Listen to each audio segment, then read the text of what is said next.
Once again, it's Nocticola with another installment of Asexuality and Film. This is most likely part 4. I just talked about Mary and Max, and I'm gonna move on to another early instance of positive asexual representation, at least in my opinion. I'm gonna be talking about Sonia Schenk's The Olivia Experiment on 2012. I don't have the DVD to show you because I'm not gonna buy a Region 1 DVD. It's just way too expensive, even though I'm sometimes tempted because it's very hard to find the Olivia Experiment online. I did little research and I found it on one page, but the file doesn't work at this moment. So I'm gonna try that. I might see it again because I do want to watch it again because I did like it. But I have seen it once in 2020, almost 4 years ago. Luckily, I did make some notes, and I'm mostly gonna use those notes for this video.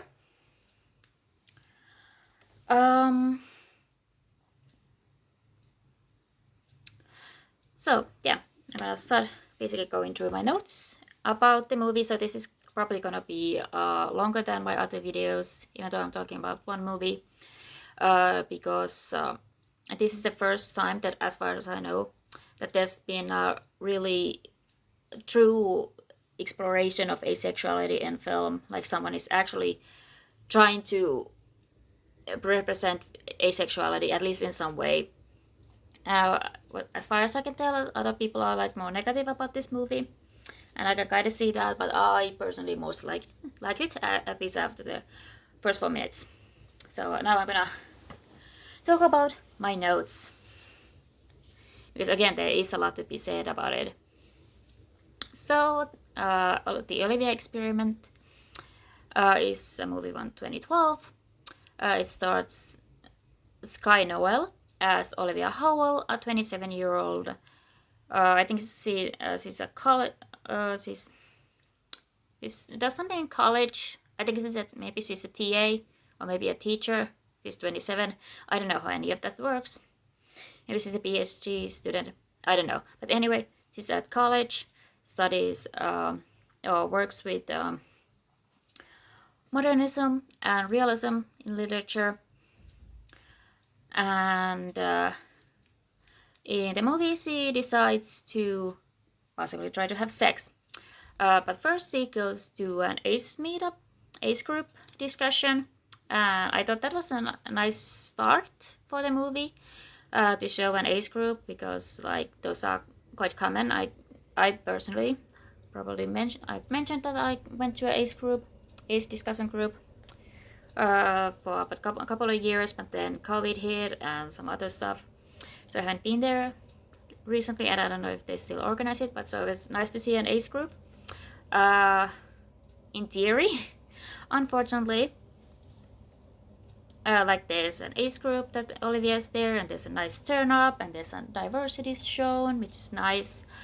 But which you can kind of see, at least accept as asexuality is a real identity. It's a positive start, but then it gets awful for a bit, because after Olivia it's her time to speak. She says something about how she complains about how sex obsessive society is. The group leader reacts to that. And sometimes people use asexuality to hide. It's about finding the right fit, and I don't know what is the meaning about that, because like I thought that there was nothing non-ace about what Olivia said at the time. I can't remember specifics, but that was my feeling at the time. It seemed relatable to me, something that would make sense that someone would say in an ace meetup.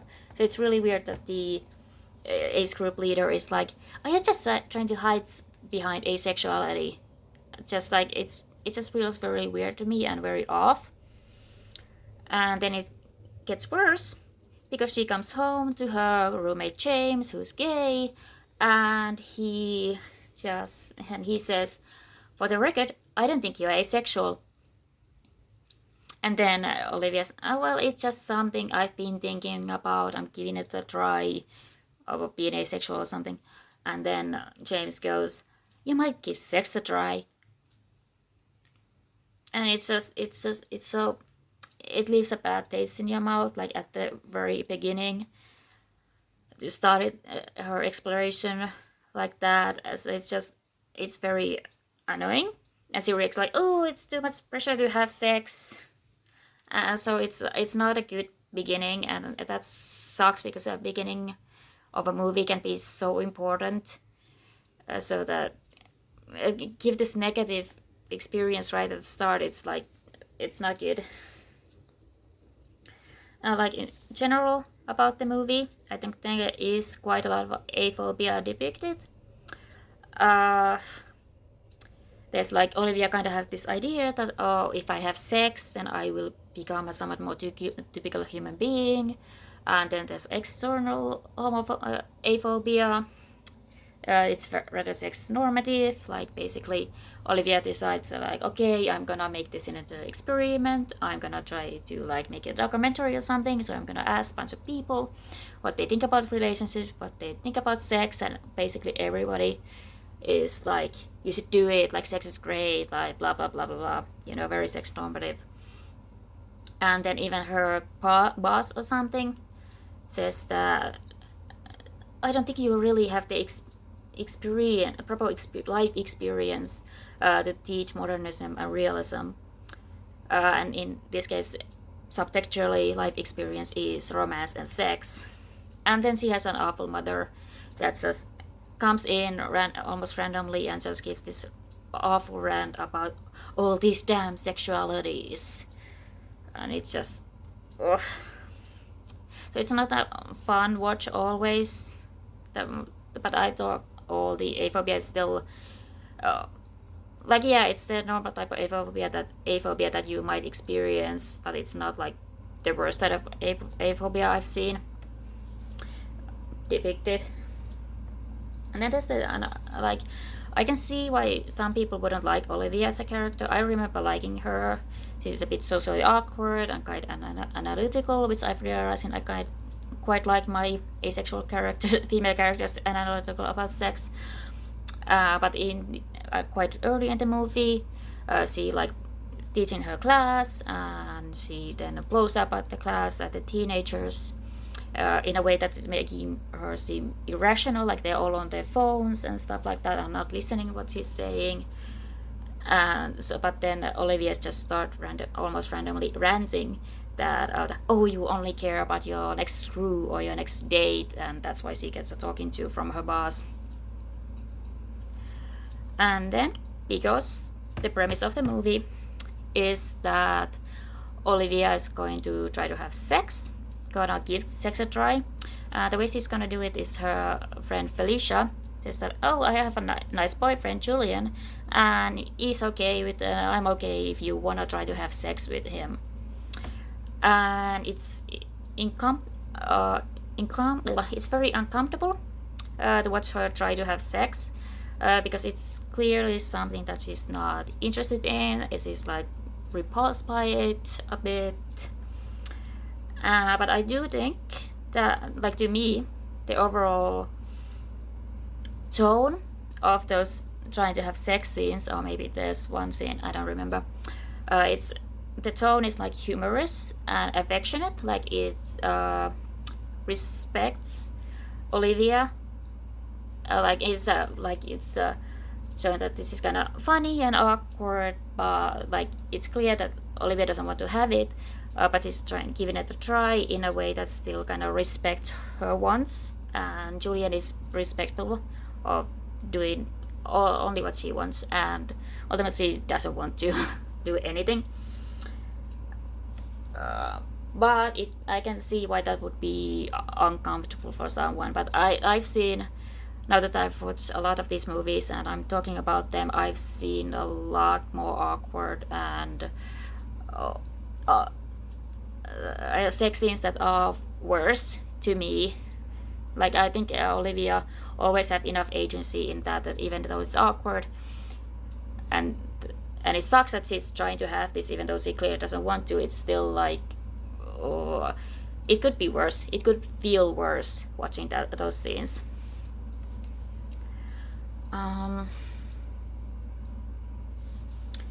But still, the movie is very sex normative because everybody but Olivia is basically saying that you should try to have sex, except her neighbor Ray.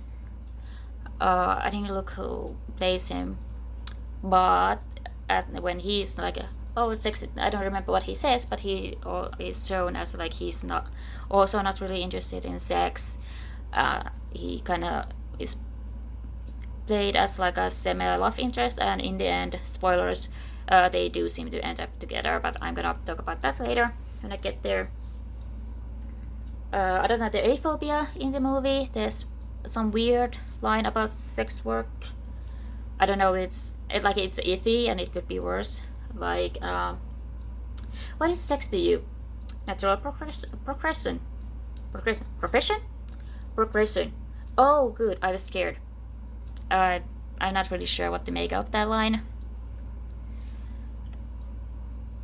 It's just weird and awkward.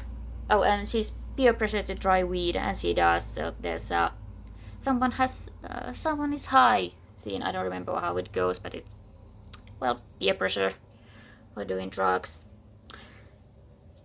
There's a lot, and I keep seeing this. Like, I have yet to really, like, right now I don't remember a scene where someone who's like in their late 20s or even older, and someone realized that they tell I'm a virgin, that anyone has like a good reaction to that. And this movie is among those. Like, there's so many, like, how are you a virgin at 27 kind of reactions, and that's like, I'm getting tired of this. I really wish we could have a scene where someone's like, oh, I'm still a virgin, and it would be more like, okay, that it wasn't something that your love interest in whatever piece of media it is, that it's not, wouldn't be something that you have to really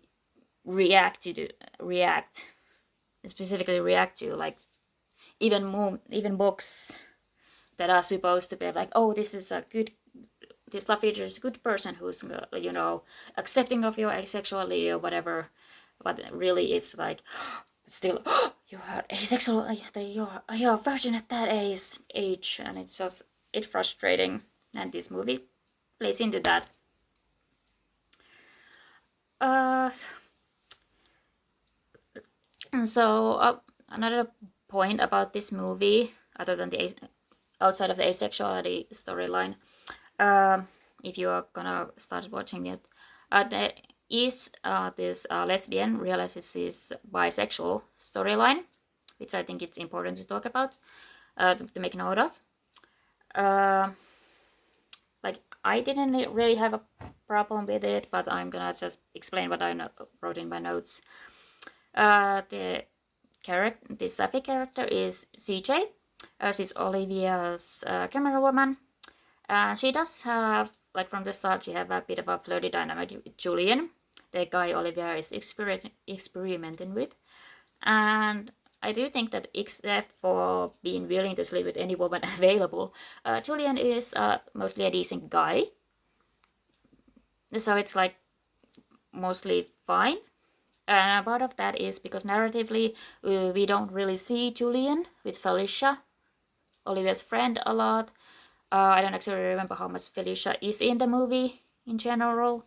So you basically can, like, forget that Julian is actually in a relationship. And also, we are not, so CJ is said to be a lesbian, but we don't see her with women.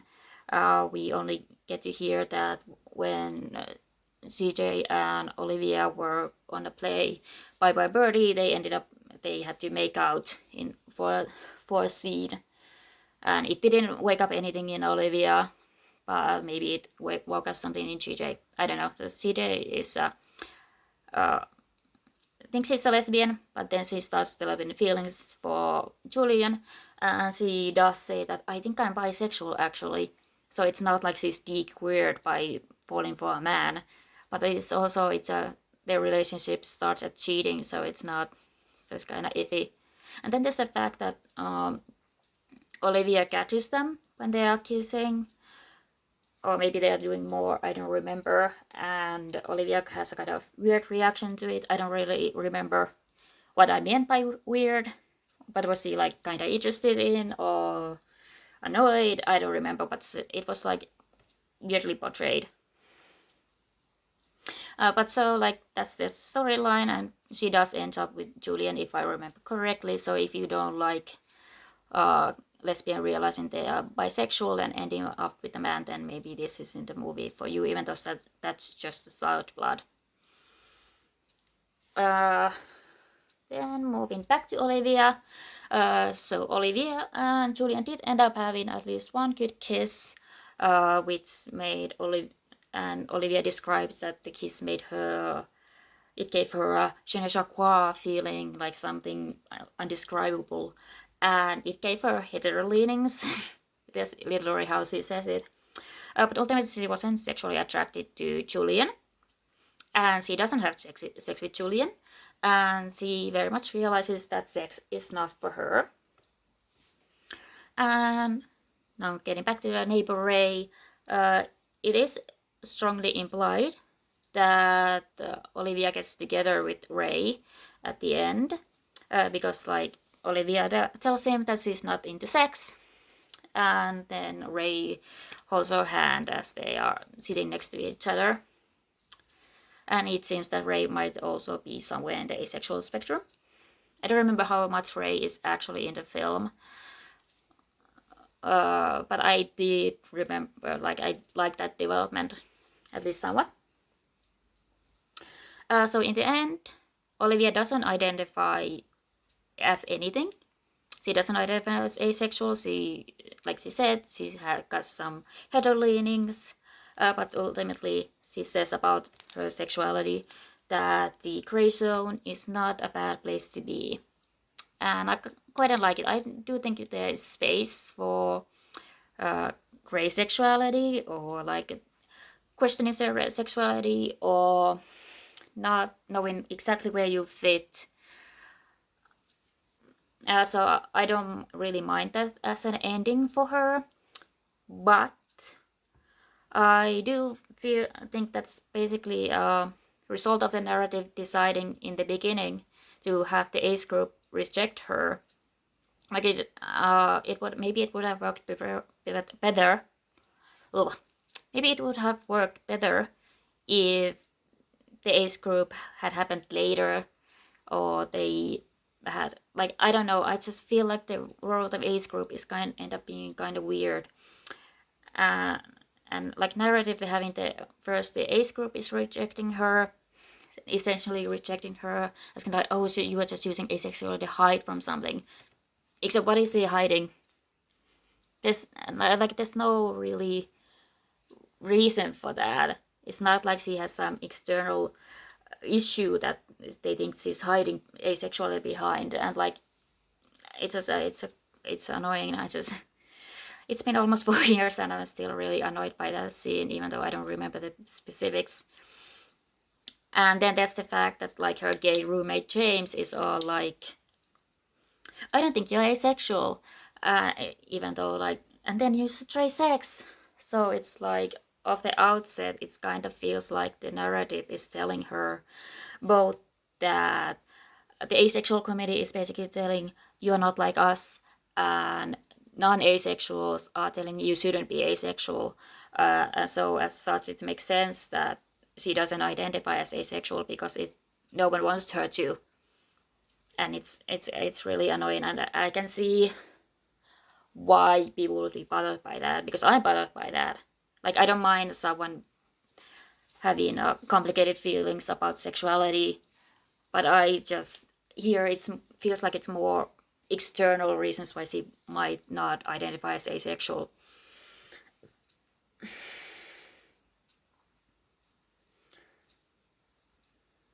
But overall, despite how, I don't know what this sounded like, but I did end up liking the movie a lot, and I wish I could rewatch it. And I hope that fire starts working at some point. Or I stumble into it in some other way, because I really would like to watch it again, because I did enjoy it.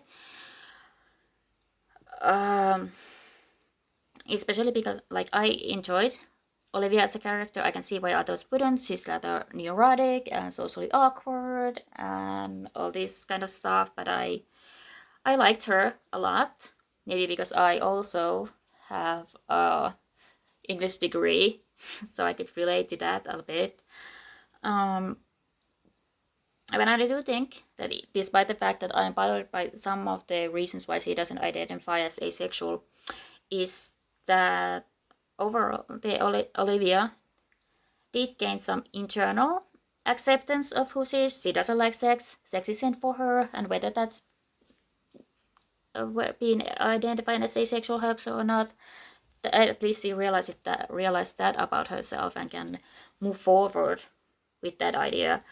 But she also gained some bit of external acceptance too of herself, because of Ray, the neighbor, who also doesn't seem to have sex and might end up being with her.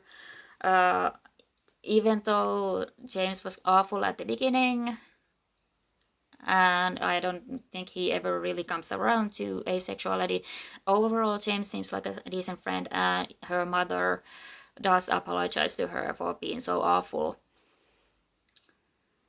And like, I do like that she doesn't get to define herself with a label, but she becomes okay with questioning and not having an answer, and I think that's also a narrative that makes sense, that it's also a narrative that we can portray. And I think since this game was made in 2012, I haven't looked or know anything about why Sonia Zheng decided to make this movie. Why did she want to portray sexuality like this? But I do think it's a good effort, and especially if you think about how asexuality was portrayed in film at the time, like in general, there was barely any representation. Okay, it got pretty dark when I shut off the tablet with my notes, and I look very fuzzy. So anyway, like if you think about like 2012 is the year House MD's infamous episode The Better Half in season 8 aired, where there was supposedly an asexual married couple, but the wife was lying about being asexual because she wanted to be a husband, and her husband had a brain tumor. That somehow makes it that it made it so he identified as asexual for at least a decade. Like I don't even understand how that works. But in general, if asexuality was alluded to, or mentioned or alluded to, it was always portrayed as an insult, part of someone's villainy. It was someone lying or hiding something. So having someone like Olivia trying to embrace her asexuality or trying to figure herself out through asexuality in 2012, I think it's so like. I think like to me it holds up. I liked it. It has some issues, but everything has issues, and I enjoyed it. And especially if you think about the media landscape it was made, then it was much better than you might expect. Again, this is just my opinion. I know there are a couple other videos about it on YouTube, about the movie on YouTube, but I haven't watched them because I want to give my own opinion. But I get the vibe that is people find it to be mostly a negative movie, but I liked it. It worked for me. Because I think the movie portrayed very well that we do live in a very amateur normative and sex normative society, and the movie ended up reflecting that, and it reflected typical aphobia really well, and they portrayed the questioning nature of someone questioning asexuality really well. And like, but if it comes down to that, I like Olivia. I enjoyed her. And I enjoyed the movie. It has its issues, again. This is very long. About over 25 minutes talking about one movie. So I think that's it. It's getting dark. And this is my third video that I filmed today. So, till the next time, bye!